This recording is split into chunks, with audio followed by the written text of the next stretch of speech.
Well, good evening and welcome to this program. This is the Limelight and my name is Sima Polo.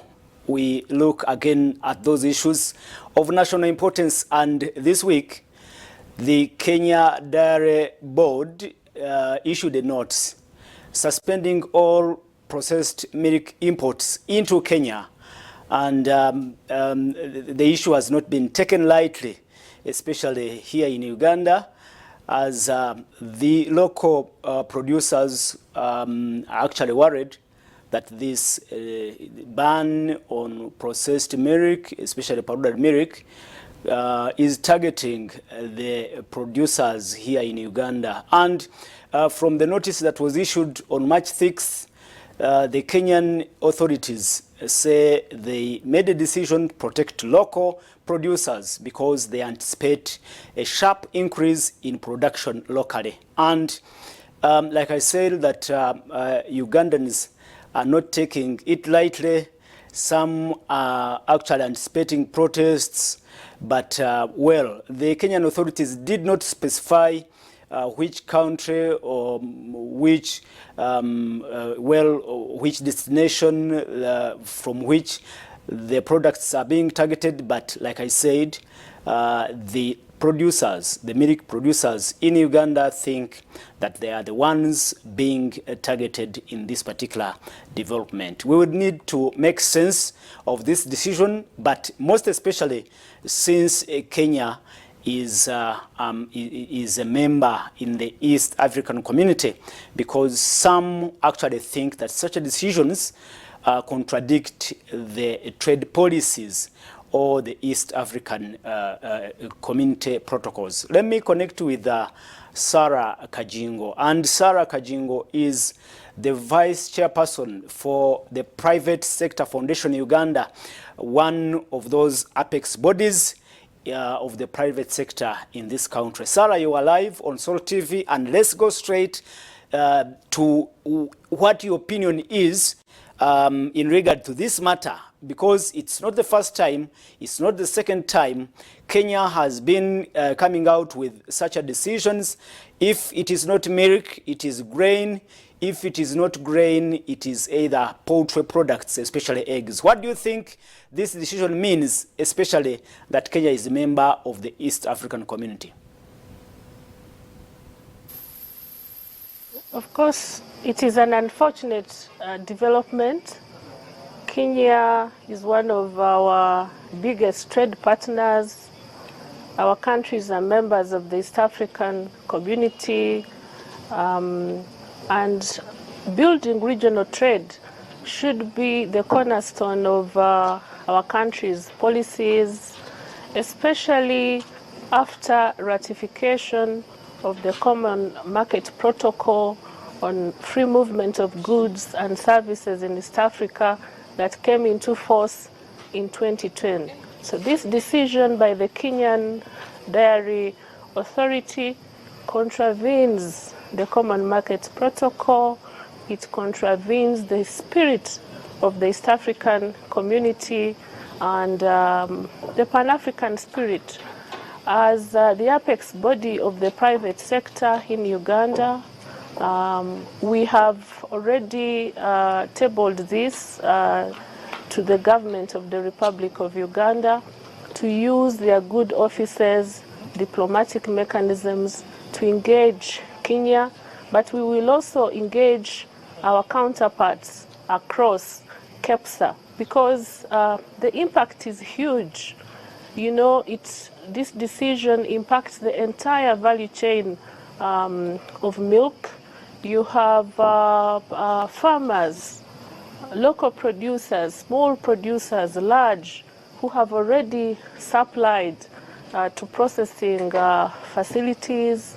You have transporters, trucks. You know, it affects the logistics and transport sector of Uganda.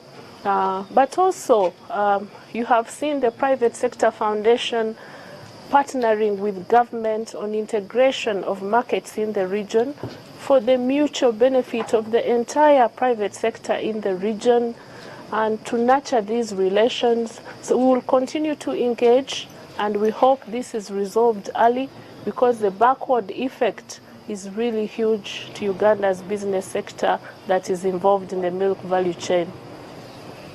Sarah, I can recall that last year when Kenya slapped a ban on eggs from Uganda, the minister in charge of East African Affairs, the Right Honorable Rebecca Kadaga, made a serious decision.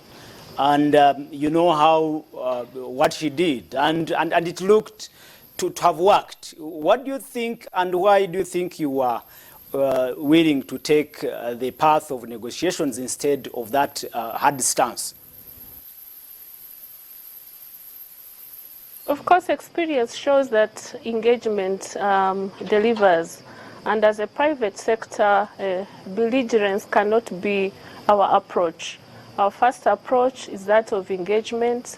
We've been partnering with government on integration of markets, on ensuring that our exports penetrate regional markets, including other markets in Africa following the signing of the Continental Free Trade Area. So we really are rooting for engagement first, so that, I mean, we go back to the good terms we have been operating on. You saw Excellency President Ruto, upon his election, he said, you know, there's no harm in our countries trading with each other. He promised that Kenya would continue to buy our milk as well as other products. We buy each other's products, and so protectionism cannot help any of our economies. The farmer, the challenges the farmer in Kenya faces is what a farmer in Uganda faces. So it is incumbent on our two countries, and indeed the rest of the East African community, to build a bigger market, to add value to our products, increase their shelf lives, because the future of our region is really in markets and products. Well, let's talk about the decision in its totality. Some people think that maybe that should be the way to go for other countries, because and actually others think that Uganda's position on opening its markets to other countries, and then the Ugandan market is flooded with many products from other countries. Possibly that has a negative impact on its economic growth. I don't know. Do you believe in this protectionist stance that Kenya has taken to some extent? No, you see, we have several companies, including NSSF. Ugandan savers invest big in Kenya's economy. Kenya's private sector invests in Uganda. Protectionism doesn't make sense, and flooding is not the correct word to use. Initially, recall when we were growing up, that we used to buy Cowboy, Kimbo, that even toothpaste was imported. But Uganda has advanced, and the balance of trade is tilting towards the entire East African community, because the previous years of our region were characterized by East Africa being a dumping ground of products made elsewhere. So the view should be, how can we rely on each other as a region to add value to more products and even penetrate markets elsewhere in continents, take advantage of AGOA, of COMESA, of China. But on our part as a private sector foundation, in partnership with the government of the Republic of Uganda. We are also looking to other markets, to Algeria, to Ethiopia. But the idea is that for our people's growth, for our people's prosperity, we need to continuously nurture relations, ensure that we have mutually beneficial trade, that these value chains of each commodity, milk and everything else, are built, that our peoples of the region add value to these products, and where we have an advantage, we can rationalize and say, this country does better than the other, and so we agree on these terms. But to say that we are going to stop East Africans from trading with each other contravenes integration, contravenes the East African community spirit, and indeed that of Pan-African spirit. Well, doesn't this decision speak to possibly what Kenya thinks of the East African integration, and isn't it one of those things that undermine the East African, the progress towards East African integration? We have listened to His Excellency President Ruto speaking to East African integration, encouraging mutual trade, encouraging the growth of businesses. So we think that this will continue to be the direction. We have seen Ugandans working in Kenya and doing business in Kenya, and reciprocity. There are so many Kenyans working in Uganda, investing in each other's countries, and this is the position, this is the direction that we should maintain. And we know that the Ministry of Foreign Affairs will engage their counterparts in Kenya, and at that level we hope that this ban is resolved fast, because the backward effect to the milk value chain is really huge to farmers, to those who add value, to distributors, to logistics and transport. Now, let's talk about the agitations for protests. Are they really true? And what message can you put out to those who are actually calling for retaliation and actually protests instead of dialogue?